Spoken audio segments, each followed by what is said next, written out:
Tom Clancy. Tom Clancy was incredible. And Tom Clancy felt bad for me, so I ended up getting this wrinkled piece of paper with Tom Clancy's phone number. I was told to call him. So I called Tom Clancy, and I said, Mr. Clancy, this is Chris Emery. And before I could finish, he said, I know, I was waiting for your call. I said, well, sir, I'm thinking about writing a book, but I've never written a book. He says, I hadn't written one until 10 years ago. So I thought, wow. He says, I tell you what I'm going to do. I'm going to give you the name of my agent, contact him, and see what you can work out. So I did. I called his agent, great guy, exchanged a couple of excerpts of what I wanted to write. He finally came back and said, this is all interesting, but it's 2 Reader's Digest. I'm thinking, well, how many millions of people read Reader's Digest? And then he started to explain, well, we really have a bottom line to look after. Your book doesn't have any earth-shattering news, and it's not going to sell. So I said, well, okay, but that's not what I'm going to write. I actually had contact from publishers in New York that wanted me to write. I had it, believe it or not, I had an executive of a publishing firm come to my house in Maryland, offer me a 6-figure salary, 6-figure advance for my book. And then he proceeded to tell me what I would write. And I said, no, that's not what I'm about. So I wrote and rewrote this book. Because in the beginning I was angry for being fired by Hillary Clinton. I finally got to a point where I was happy, and I decided to reach out to Barbara Bush. I thought I would send her the manuscript and ask her opinion.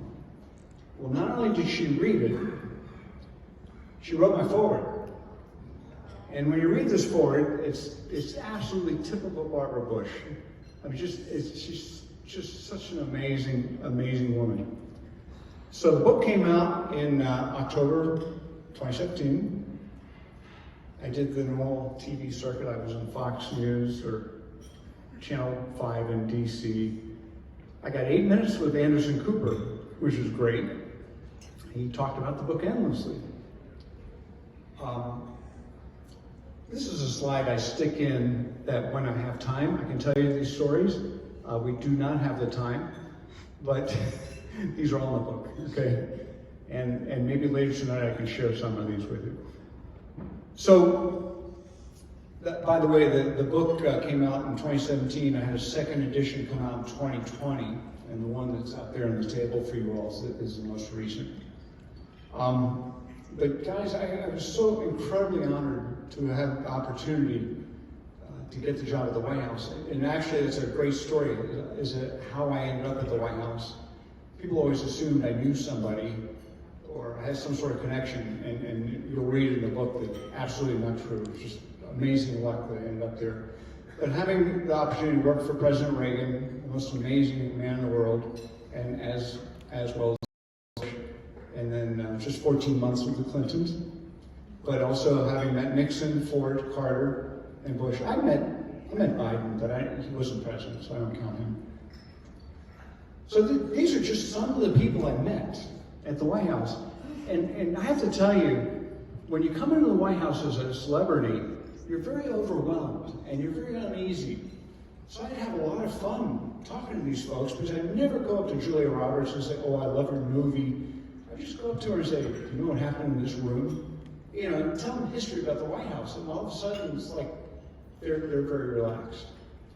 So there's some great names on this list. And this is just partial list, but really had fun. So as I mentioned, the book came out in 2017. The second edition came out in 2020. I've written 2 more books since then, mysteries, fiction. This is Who Killed the President? Came out in 2021. The second edition came out in 2023. This is a great story. It happens in the White House. The president's actually assassinated in the White House. And a member of the usher's office is implicated in the murder. I've had calls from all 3 administrations I worked for about this book. And they thanked me because they read it and they said they felt like they were back in the White House. Because while the book is fiction, the descriptions and the events of state dinner, as a matter of fact, and other things that take place are absolutely authentic. And there's some flashbacks I should mention. A great scene in the Nixon White House that was absolutely true. So it's a fun book. So I wrote a sequel that just came out last October, Who Shot the Speaker? Who Shot the Speaker? And people ask me, who's the motivator? Who did I think of when I was writing this? And it really wasn't Nancy Pelosi.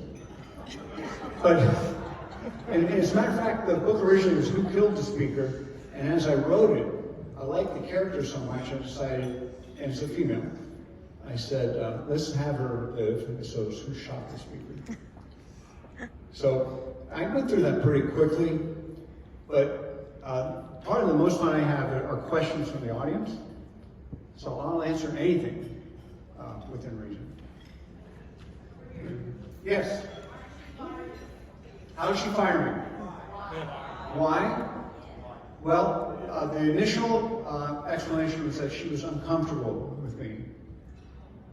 And that's what I went with for the first week as I agonized at home. I was out of work for a year, by the way. And I had 4 kids.